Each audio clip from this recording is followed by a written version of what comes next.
Well, subsequently, around the time of Christmas of last year, several of my friends got pulled over when they left here, which none of them had anything. You know, when we smoke, we smoke. We get a little bit, we smoke. You know, that's the way things work with smokers, okay? So no one had nothing with them, but one of my friends was pulled over across the street at that, you know, over by that person's house. He had parked in a little parking area, and they had specifically asked him, what are you up here doing, getting drugs? Is that why you parked over here? So that kind of let me know that they already knew what was going on over there.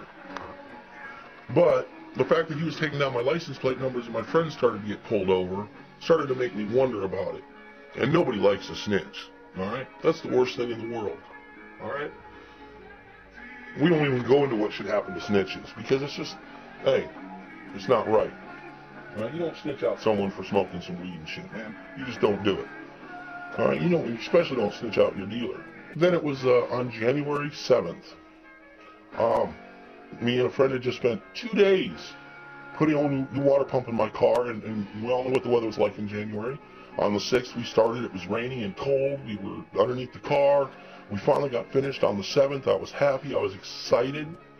I had gotten a friend, I will not go into the details, but I had obtained a little bit of weed from a friend that had given me some, knowing that what my situation was. I won't go into that a whole lot, except for the fact that, you know, I'd lost my power, hadn't had power for a month at that point. Things were just going bad, couldn't find a job.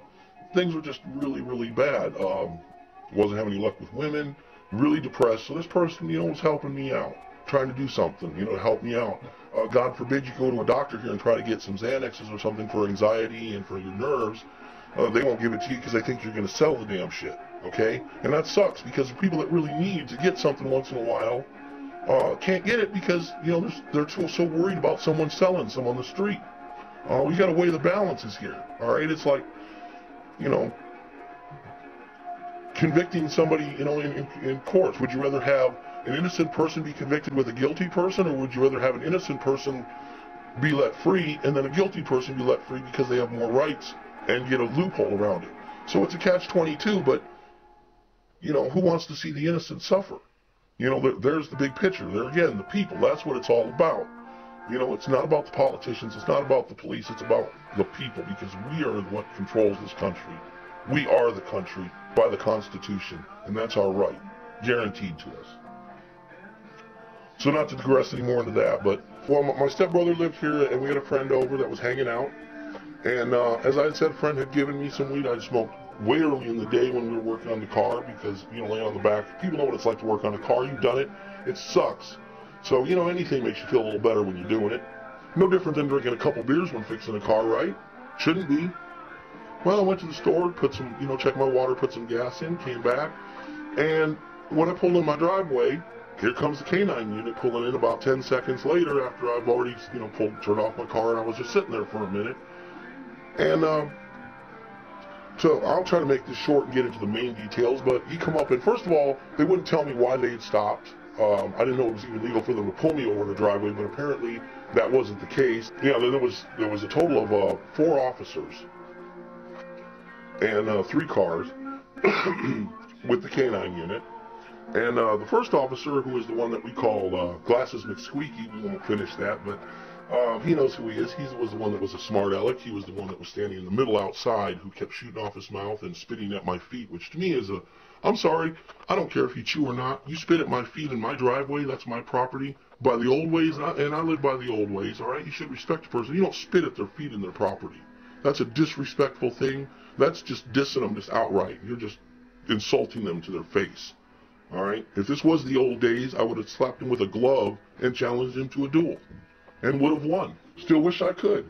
But anyway, like I said, I'm going to go to the main facts of this. They lied to me about why they were here. They said they were pulling me over for my muffler, for a little bit of water that was burning off that had gotten in my gas and was blowing some smoke. Sometimes cars do that, especially when it's cold, and it was cold and it was already blowing stuff anyway. And I hadn't worn my coat, I didn't have my ID. They finally told me that which we argued about the emissions. They'd already pulled me over for it a couple of times and questioned me about it, but they couldn't ticket me. Said they couldn't ticket me because there's no emission laws in Alabama. They can just ask me to get it fixed and check to see if I have a catalytic converter, which I do. And then he finally tells me, well, we've had a report that you are dealing drugs. And I laughed and said, no, sir. I said, I'm not a drug dealer. And he then searched my car, and I went to the back, and the guys were questioning me about it. They asked me why wasn't it my work. This was from pertinent information. We won't go into what happened with that. That's a whole other story. I told him, why, and that it was over a racist issue, and the officer, McSqueaky, said, and I'm going to try to say this exactly and quote him on this. Yeah, it wasn't racist on my part. I lost my job because I complained about racism with somebody else. Now, I'm not from Alabama. There you go. And so I'm not used to racism, and I know there's still some here. I've seen it. But he said, what do you think? Everyone in the South's a racist? Well, that to me right there insulted me by saying that, we're separating the country again. There's no North and South anymore, people. We're America. You're either an American or get the hell out and join Al-Qaeda. And I don't care who you are, police officer, who you are. If you don't believe that this is the United States of America and want the South to rise, you're a traitor and you need to get the fuck out of my country. Because I'll shoot you just as quick as the Army will if you're a traitor. I still don't understand this thing with the flag, but we'll get on that on a different subject.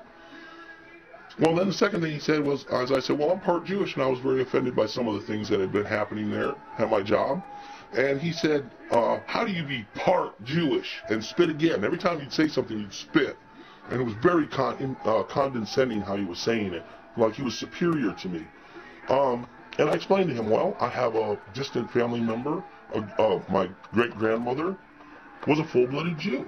Yeah, I mean, my family did not eat pork for years because we felt that it was, we needed to follow the Jewish beliefs in that, even though, we were Christians. But anyway, that insulted me highly. Then when they didn't find anything in my car, they told me they were going to come into my house. They didn't give me a choice, had no warrant. They said they had received a call that day that, I was a dealer. I said, well, I'm not a dealer, sir. I said, I guarantee you that I'm not a dealer. There's not anything like that in there. He said, well, if you tell me what's in there and give it all over, we'll drop this, I'll let you go. We made a mistake, basically. Said, fine, I have a desk, there's everything in my top drawer, maybe in the other drawers there's some little bit of stuff. I said, go through it, everything's there. So they went through and picked out everything they could think of that would be used as paraphernalia, including, I had a bunch of alligator clips. I used to do electronics. I even took my alligator clips. Didn't have an evidence bag, so they took a metal box that my dad gave me. It was a change box that he'd had for years. And they just took it, put all the stuff in there. There was nothing to do with pot with that. They just stole it. Took some of my knives and several other things. Now, I'd given everything over, and this still wasn't enough for them. They still wanted me to snitch somebody out. But we'll go through that. I want to go through all the different things that happened here. They came into the house. Like I said, they didn't give me a choice, so I told them where the stuff was. I thought it was a good deal. I thought he was going to be straight. This officer, DM, we'll call him, who was in charge of it. He was not forward with me, which I hope that they, do something about, because who are you supposed to trust if you can't trust the police if they're going to lie to you? And this man lied to me. And he sat there and allowed an officer to insult me and my guests, who had nothing to do with the marijuana that was in the house. 2 whole joints worth. Okay? To give you an idea. Broken scales. A broken scale, okay? Had it for a long time, just never threw it away. Thought I could fix it. Used that so I wouldn't get ripped off. Who wants to get ripped off? You go to the liquor store, it's on the bottle. You buy weed, okay. Well, till you legalize it, we're going to get ripped off. So if you legalize it, you can tax it, and we won't get ripped off, okay? You won't need scales. Yeah, then I won't need the scales, and you won't need to have to worry about, wasting time catching people who could murder people to bust a pot smoker. So, well, let's go on, and the one officer, Glasses McSqueaky, came in and was continually insulting. We'll just go through the list of them. He made an insult about the smell, which he said smelled like marijuana, which was kerosene, and even the officer DM had to admit that it was kerosene. He was even concerned about the fact of us having headaches all the time. But no, not Squeaky. Squeaky thought that we might burn up, and that if we didn't have our plastic driver's license, I'm going to do an example of that and take an old driver's license and show you how quickly it'll burn up. He said, how are we going to identify the bodies? I'm sorry, maybe your officers can go back to high school. Okay? Yeah, someone didn't have their license here, okay? They didn't drive. Right? They're in my house. Why do they need to have ID? They're not on the street.